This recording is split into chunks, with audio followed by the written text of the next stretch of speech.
All right, good morning, guys. Back at it again with another MLB DFS video. To recap yesterday, nuclear to say the least. So originally, we had a game stack of Seattle and the Chicago Cubs, and if we would have played that, we would be Bezos right now. But regardless, our lineup went insane. We posted our lineup on the Twitter. Got 193 points. Mancini, Horner, Arenado, Edmund went crazy. Bellinger, 2 for 5, got us some points there. DeGrom got a little robbed, pitched 7 innings, 9 Ks, had the win, but Rangers blew it. What were your takes from yesterday? Yeah, so pretty much was going back and forth between those main three stacks between the Cubs, Mariners, and the Cards. The Cards got there in some ways with Arenado and Edmund, but to round out our stack with O'Neill and Contreras, who've just been so bad to start the year, they continued their ways. But our Cubs bats got there, and then like we had Clinic and Suarez before that, and they both hit nukes, and seeing that was pretty painful. But it was a good slate overall, and it was pretty easy cash there.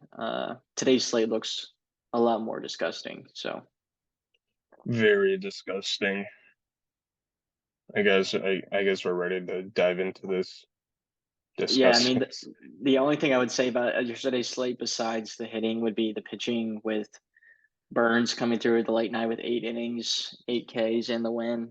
I mean, he showed us what we were expecting Corbin Burns to be. That's why we were like, we don't mind him. I'm just not playing him until he shows me he's gotten right. He looks to at least gotten some of it back against the Ducks. And then we said Pablo Lopez was pretty interesting. He went 7 2/3, 10 Ks, pretty nice. Otani was fine, and DeGrom was fine as well. So pitching was pretty solid yesterday, and then our stacks were pretty spot on. And then we also called Toronto hitting multiple out in the new Parker area. So I think they had 3 or 4 home runs. So that was good. Lance Lynn, of course, we didn't play him. Got to 40, I think it was. So that's Hmm. nice. Fucking asshole. All right, let's talk pitching. So right now it just shows. I'll just read up the top four. Strider, who's at 10-9, projected for 46% ownership. Then it goes Kevin Gausman, projected for 17. Clayton Kershaw projected for 13, and then Hunter Green projected for 5. So seems like there's only about three, maybe four options, not just based off the people that I talked about, but where are you going with this?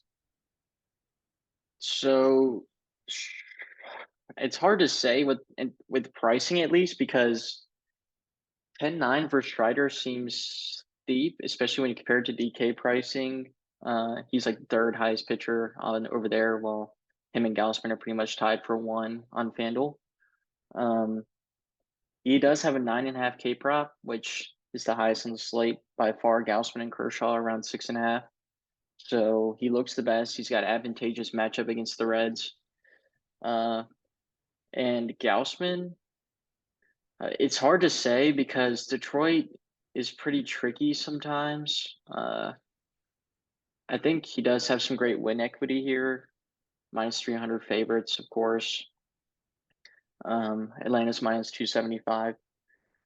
And then Kershaw probably is the toughest matchup of the studs, but he also is cheaper by a good margin on FanDuel compared to the other two. So I can see Kershaw in play. And then Eovaldi, he's 8,600, which looks pretty good here. 5.5K prop, juice the over a little bit. I think he's probably the last pitcher in the pool for me in consideration. Yeah, I like Eovaldi. I just find it funny we always shit on Gosman in the last two starts. He's been pretty good. I think you just bite the bullet and go for him. If you don't want to go for Gosman, Kershaw, I'm okay with as well, but kind of like what I was saying yesterday with the studs that were pitching. If you want to go a little cheaper, go Eovaldi. Playing against Kansas City, they're trash, and I despise Kansas City, so maybe Eovaldi's in play. Um, and Eovaldi's projected for 7% ownership, so and he's 8,600 on FanDuel, so you can get better bats for this slate as well, pay up a little bit. Um, all right, that was pitchers. That was easy. Unless you got anything else. No, that's probably it for consideration. I mean, Hunter Green probably is a nice K prop too, but I'm just not going to play anyone against the Braves when there's like three other clear cut pitchers on the slate. So I'm just gonna probably condense my pool to those three if I need the money, Evaldi, but the bats today look pretty bad. So All right, so on to stacks. So I'll just read them in order real quick. Baltimore, Toronto, Texas, Atlanta. Dodgers are like middle of the pack. Um, we get Tampa again, which is fun. That's, I mean, I wouldn't even really consider Tampa too much, maybe a little bit, but what's your priority here based off the top stacks? so based off the top stack percentages and ballpark pals like projected simulations of the games, it looks like you got to get some Toronto. Uh, they're not coming in as owned as I thought, and I think it's because of the pricing. Matt Chapman is $4,400, which is like absolutely absurd. I mean, he's more than Devers. He's more than. I mean, that's probably like the same price as Judge. It's on most slates. That's just Oh crazy. yeah, Bichette's 4,000. Vladdy's usually like four. I think he's 3.9 now. Like you're paying a hefty price tag for these Toronto bats, but there are some value stacks I think that are in play. Baltimore looks chalky, and I get it, but I'd honestly rather play Oakland, sadly. I mean, they're both playing in the same environment and they're both playing against bad pitchers. I'll just take the ownership share on Oakland. If Baltimore's gonna be twice as owned. Um, you get Tampa against Chris Sale, who's just looked pretty abysmal. I mean, he looked here. Let me pull up. Yeah, he gave up a few in that last game. I remember in the first inning, and I was like, "Oh my god, this guy's gonna get blown up again." And then he pulled it together a little bit, got 7 Ks in 5 innings. And we know Tampa still hasn't lost, which is just absurd. I think It's actually I think you said something when they were like 4-0 or five, something along those lines. You're like, they got to lose eventually, right? And we like faded them or something, or we did something. And now look at them. There's the last undefeated team. This is yeah. Well, unbelievable. before the series started, I said if they sweep the Red Sox, I'd be living off ramen for the year, and they're on their way. So Yeah, this um, is that's insane. it's not fun. It's just never fun to play Tampa. But I can see some bats here. They're usually not that overpriced. So I can play some Tampa. I can play some Braves. They're coming in pretty appropriately owned. Texas against Brad Keller is interesting. They're probably like third or fourth for me though. And then probably the last second consideration would be the Dodgers.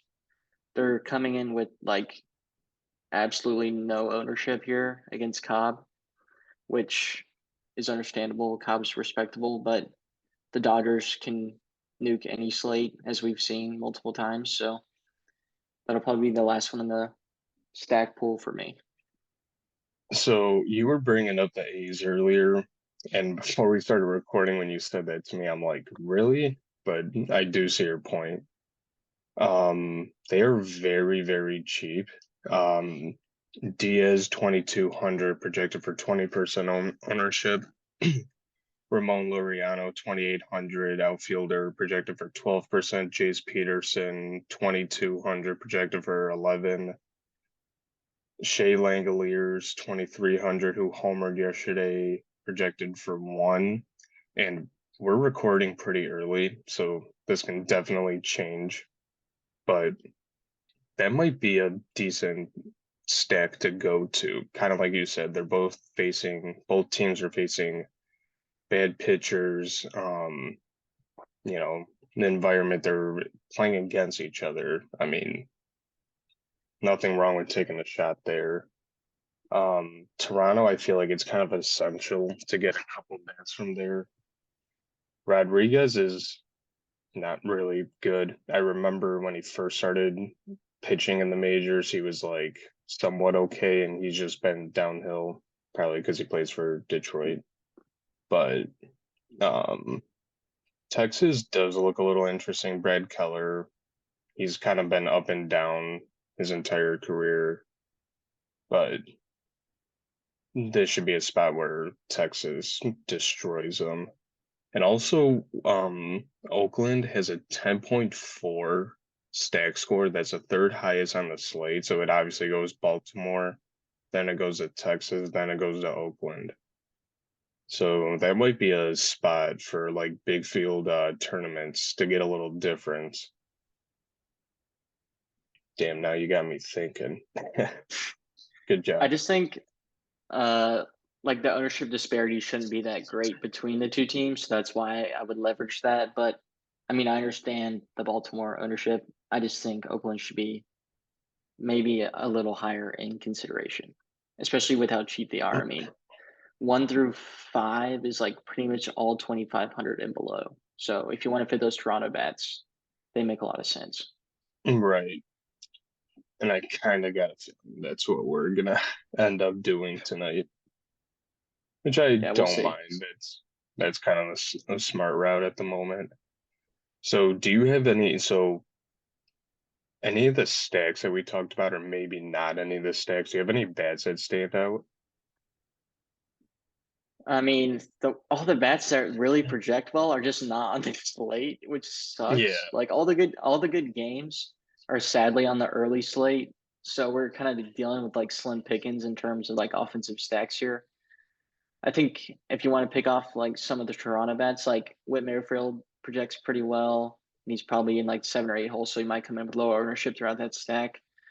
Alejandro Kirk, uh, if Biggio starts, I don't think he'll start, but uh, just some of those Toronto bats look good here, like we said, and then maybe here. Let me look at Oakland's, see if any of them are coming up.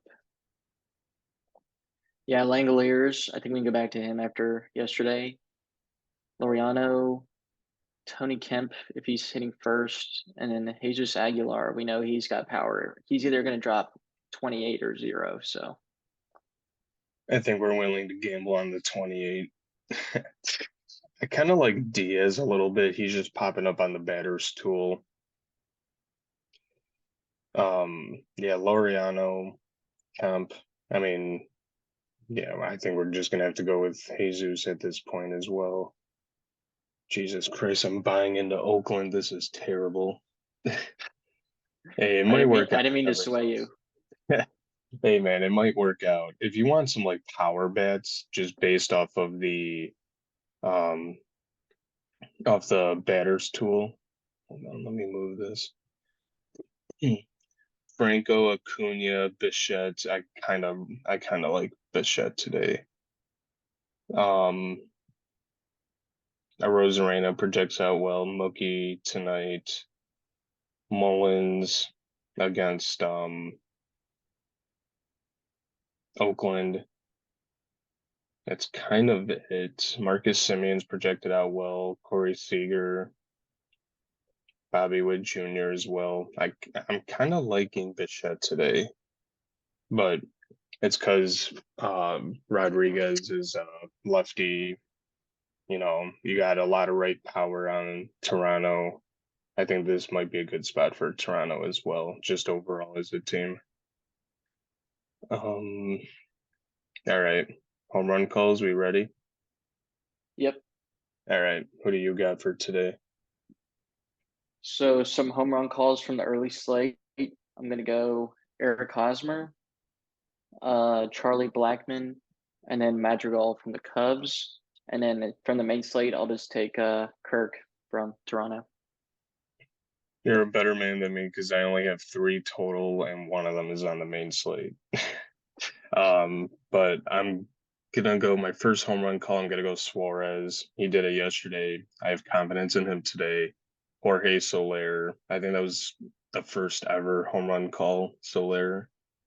And then I'm gonna go with Bichette tonight just because the matchup against Rodriguez. Makes sense. Just to recap the stacks before we wrap up, I think we're gonna prioritize Toronto.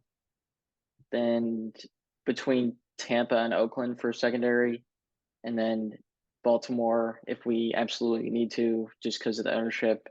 And then Dodgers probably round out the top. All right. Anything else after that or no? We all good? That should be it.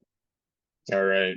So if you want our lineup later, so the lock is at 6:35 Eastern, so I don't know, 6:20-ish or so around that area. Check our Twitter, make sure to follow us, like and subscribe to if you found this video helpful at all. And yeah, good luck tonight.